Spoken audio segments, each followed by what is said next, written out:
But even with that, I mean, a lot of people are really like numbers people, right? Like they like to hear the numbers, they like to know the stats, they like to know how exactly, right, like this is infecting people. So do you have like any current statistics, or even just statistics in general kind of surrounding sexual assault, that can really kind of show people the gravity of the situation, or show the full impact of sexual assault, and also sexual assault awareness, right? Yes, that's a great point to bring up, because I think a lot of people, especially on social media now, or within the media in general, we kind of loosely talk about it, or rape culture is so big as well. So we look at it as like, oh, that's just another sexual assault, or we just kind of lump it into that. But definitely statistics wise, I know there's a really great organization, if anyone has a chance to check it out, 1in6.org. They are specifically work with male sexual assault survivors. And that is the statistic for them, that 1 in 6 men at least will have been sexually abused or assaulted. And honestly, that's just in the United States. So we do have to think about, immigrants or people that are not calculated or considered in that demographic as well. But even, and it's also usually about 1 in 5 women as a statistic for being sexually assaulted at some point in their lives.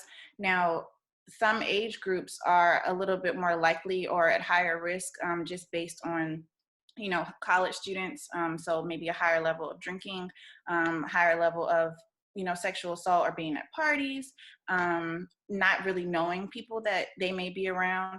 And one thing to touch on that as well too is most people know the person that has sexually assaulted them.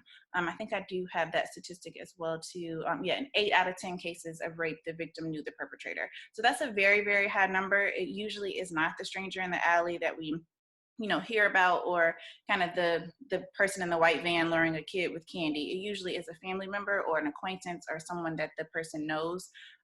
It's also one of the most underreported crimes. So it says about 63% of sexual assaults are not reported to the police. And to go hand in hand with that, the prevalence of false reporting is actually very, very low. So we may hear, a lot about cases that a survivor may have reported to the police, and then they end up getting charged with something because it was found to be untrue or unfounded. But usually it's only about 2 to 10% of cases that are actually false reports. So that's a very low number compared to what we may hear about a lot too. And so just another kind of alarming statistic, 51% of female victims of rape reported being raped by an intimate partner, and 40% by an acquaintance. So again, those are very, very high numbers. Usually about half of people that have been surveyed or asked or come forward and reported, it's been someone that they've known too.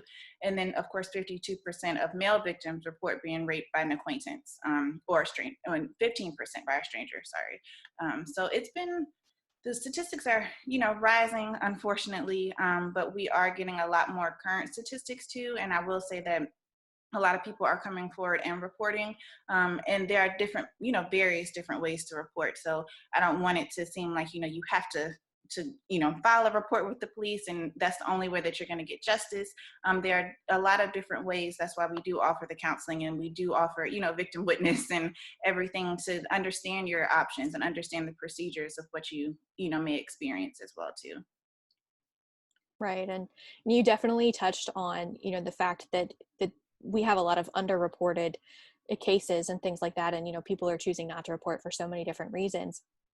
But, one of the things even with that too is because survivors most likely have some form of knowledge of who the perpetrator is, their family members probably like also know this person too, right? So now their family members and their friends, especially, if they're in college and they're all in fraternities and sororities together, they'll have to kind of wrestle with the fact that, hey, this person that I might also be close with has done something like this to somebody else that I might be really close with. And of course, that's always something that, we don't always see a lot of statistics that talk about some of the other family members, and whether or not that they know somebody in their family who's done this to somebody else, or that they know a friend of a friend who's done this, and things like that. But that's one of the really awesome things about, like, with the center, right? Like, if you've been impacted by sexual assault, you can receive those free counseling, and that goes for family members and that goes for friends, because finding out that a really good friend of yours has done this to another really good friend of yours, I mean, that's world changing. That will shift your entire worldview, because, you feel like you're being split in two between two different people, especially, if